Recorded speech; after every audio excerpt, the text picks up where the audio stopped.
Okay, today we're taking a look at StarBlazer Volume 1. This has two different stories in it. Operation Overkill, written by Grant Morrison, art by Enrique Alicante, and Jaws of Death by the Broadbent, art by Mick McMahon. Now, this first story, Enrique Alicante's art is really wonderful. There's a nice little interview here with Grant Morrison, some background on the science fiction adventures and picture magazine that these two stories are from. And then we start the art. And the art is fantastic here. But unfortunately, Grant Morrison's writing is really subpar. Art is beautiful. Story's pretty basic. There's a villain in prison. He breaks out. He has to head for a doomsday planet, and the hero needs to go stop him. Art, as you can see, just absolutely wonderful. But not just the plot. So the plot is a very basic plot, but Grant Morrison's dialogue here is just really basic. I mean, it's like a 8-year-old wrote it here.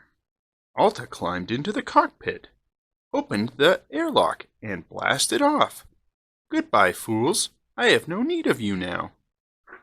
And it's that kind of dialogue throughout. I feel like you could get a qualified anyone in college and they would write a better, at least better dialogue. The plot, though, again, is so basic so that you could come up with it, but it feels like it's written by and for a 6-year-old. Art, again, fantastic, just really innovative here. What Enrique Alicante is able to do, just interesting creatures.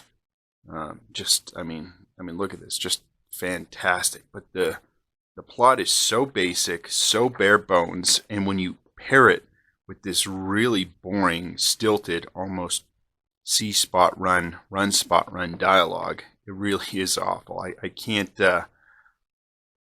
recommend it, unfortunately, just because despite wonderful, wonderful art, I mean, that's all you got in this first story. You don't have an actual story because the plot and dialogue is so awful. I'm not generally a Grant Morrison fan, but obviously he improved over this. Then we come here to the second story, which is much, much better of an actual story. However, the art now is worse. So what they should have done is had both these stories, I think, the art done by Alicante and both of them written by Broadbent. You got a much more interesting story here in this Jaws of Death. These spaceships are going missing.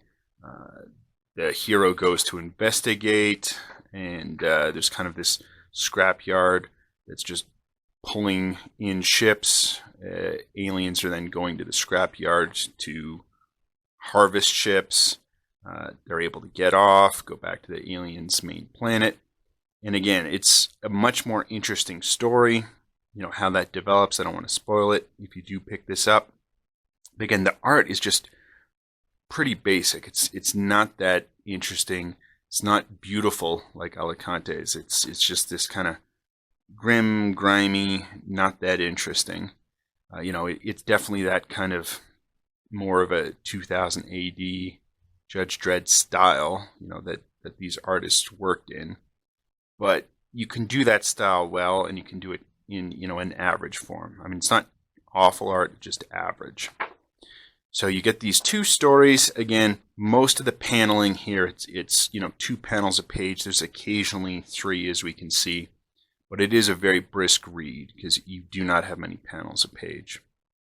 So there is, again, some nice info here at the back of the story, little write-ups on the artists, and then the cover artist as well, who has just done this. So I would actually pass on this. I don't think I'm going to keep this book. I think it's probably going to Goodwill.